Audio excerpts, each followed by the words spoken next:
Baseball Hall of Fame ballot tracker. You can Google it and find it. BBHOF ballot tracker. Ryan Thibodeau has been doing this for years. And what happens, like some writers will put their votes out there, who they voted for. They'll put it on Twitter. They'll contact Ryan Thibodeau directly, via email or direct message, whatever it may be. So he manages to he doesn't get all the voters to reveal their stuff ahead of time, or if at all. I'm not saying that he does. But as time goes on, and there's going to be like 392 votes altogether. He just runs kind of a tote board of based on the votes, the publicly displayed ballots that he's gotten access to. And it's very early in the game still, but so he's only got 50 ballots so far. But, that will continue to rise and rise and rise as time goes on. And usually, if anything, I have found that the percentages all along tend to be higher than the actual vote, because some of the people that are doing the church lady thing, and it always cracks me up, because if you're embarrassed about your ballot, then maybe you shouldn't vote. In other words, yes, if you vote and you believe strongly in your selections, well, why in the hell would you be scared to reveal who you voted for? That tells me a lot about the quality of your ballot, quite frankly. And those people are actually a little too dense to realize that. But whatever. This is a long way, but I had to set the background. So far, Scott Rolen's doing pretty good. Earlier in the day, he was over 75%. That's what you need. But I said earlier today, but hey, look, that's going to drop. That percentage is going to drop. It's going to drop. It's just it's too high right now. As more and more people come in and vote, and you got the hey, look at me types. They're going to show how they're different from everybody else. I mean, there's so many posers doing this. It's like disheartening almost. So, but Rolen, the point is he's off to a good start. And if you look at his Hall of Fame voting trajectory, I mean, he started at 10% his first year. You got to get 75%, and then it went up to like. I had it in front of me. I don't know what I did with it. It went up to like maybe like 14% his second year, and then it went up to like 30 or so. And last year, all of a sudden, big huge rise to 52%, basically 53%. And based on previous the history of Hall of Fame voting, in recent times, if you get up to 53% that early in your voting cycle, because everyone's got 10 years on the ballot. Mm-hmm. Everyone's made it if they're already at 53% by their fourth season. So he's in good shape one way or the other. And it all depends on,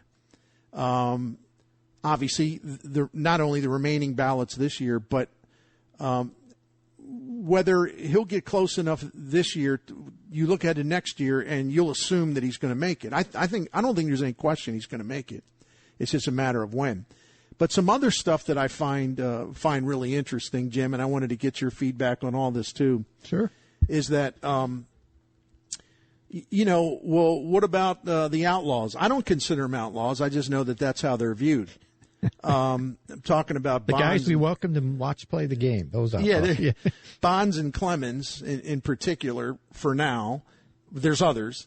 They both have about 76%, so they're running well early on. But you know what? They ran, in terms of the ballots that were revealed during the process, but was never close to the actual final count of how many ballots were out there. Those guys have gotten much higher percentages in the ballots that have been released to the public early than they did the actual ballots overall. So I don't know what to read in that, but it appears that their support's running a little higher than I would expect. Curt Schilling's is at 68%.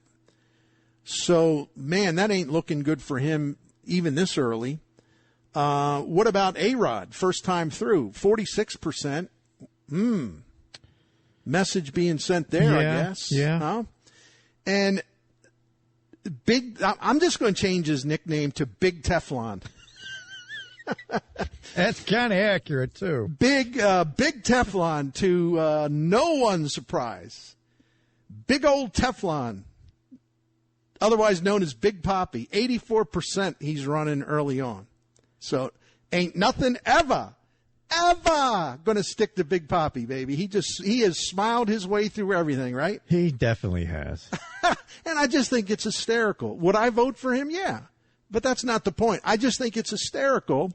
Ken Rosenthal wrote about it at The Athletic. The double standards. Yeah. The scrutiny on everyone else, but it's like, oh, we love Big Papi. You know, it's and people wonder why, you know, relatively few Americans respect this process. Because the favoritism, the double standards, the voting based on whether somebody was nice to you or not. I mean, and then the posers, you know, and I hate to say it, Mark Saxon, my friend, but I can't excuse my friends. You know, he goes on Twitter. First of all, I don't know why he felt compelled to announce this to the world. It had a little bit of a, hey, look at me type thing. He's voted for Rolen in the past, but he felt like he had to announce he's not voting for Rolen this year.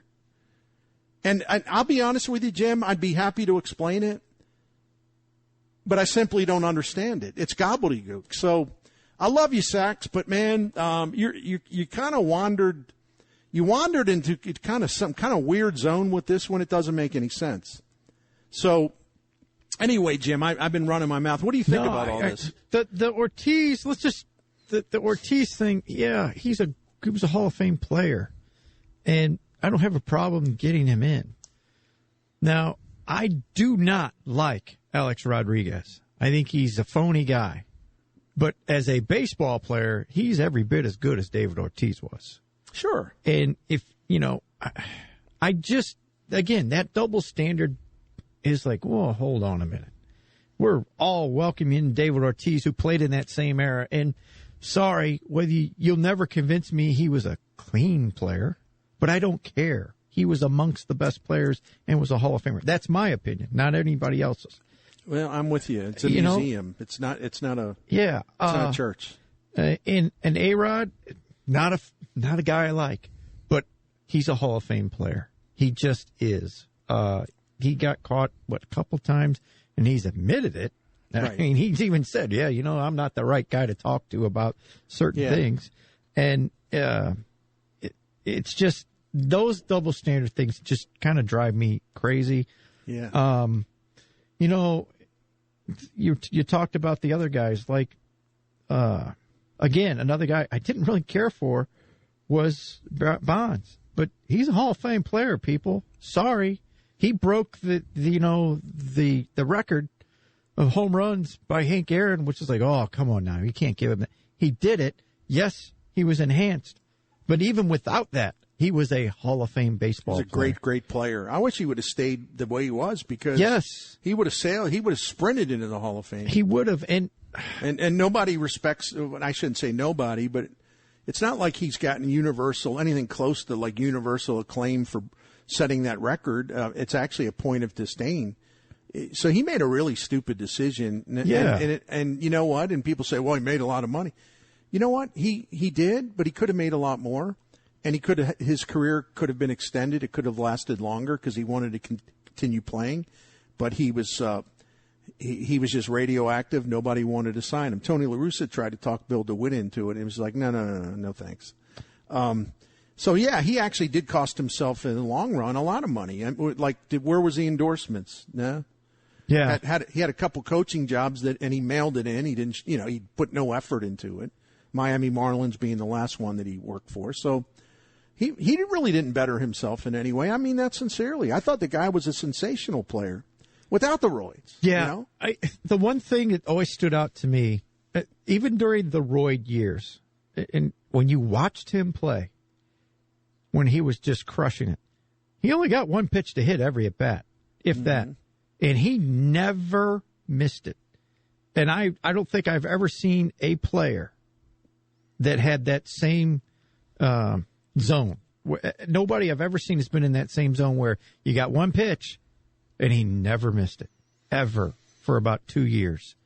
And that just flabbergasted me. He was enhanced. There were other players during that era that were enhanced too, and they never had the same success. That's why. Hey, there's roids guys in the Hall of Fame. Oh, Trust yeah, me there are. on that one. I mean, people would be. That's why this church lady stuff is such a turnoff to me, because the writers that are, all high and mighty about steroids and everything else. I mean, first of all, they were right there with me, going nuts in a good way over McGuire and Sosa in '98. Mm-hmm. And they also draw a hard line at some of these guys, but they have lenient standards with some other guys. I've seen people in New York, just condemn the roids guys or whatever, but it's like they wail about, well, how come Andy Pettit's not getting more support? Well, because I don't really care.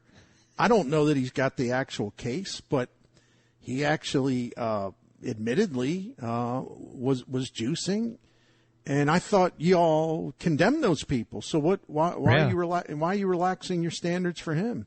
So they're hypocrites. They're inconsistent. I've always said it's not my job to be the beat cop at Cooperstown. I told Bud Selig one time, and I said, you've put everybody, you want us to be the bad guys. You want us to police steroids with the Hall of Fame. And I said, I tell you what, I'd be happy to do that as long as Major League Baseball takes the lead and you decide to invalidate statistics that you believe were attained in large part because of steroid performance enhancing drug. You do that, then I'll be happy to patrol the Cooperstown grounds, keeping the juicers out. But until then, if you say their statistics count and their statistics are legitimate in history, my work is done. I'm going to go by the numbers because you said to go by the numbers. And I don't care about these sportsmanship clauses and all this crap because, again, it ain't a church. It ain't a cathedral. It's not even a traveling salvation show. It is a baseball museum. So, but everyone loves to do this. They love to pretend that they're morally superior to everyone else. I'm just a baseball writer. I try to analyze talent and statistics and do the statistics count? If they count, then I'm all good. Curt Schilling, some of the things he has said on social media, absolutely reprehensible. I think he's an appalling human being. I don't care. Guy was one of the great pitchers of his time and one of the greatest postseason pitchers ever. Hall of Fame pitcher. I'm not, I'm not going to campaign for him to, enter the great human being, the Hall of the Great Human Beings. I just know that the guy was really one of the best postseason pitchers that ever lived. That's good enough for me because it's a baseball museum. And there are people that just get outraged at that point of view, but I'm sorry, man.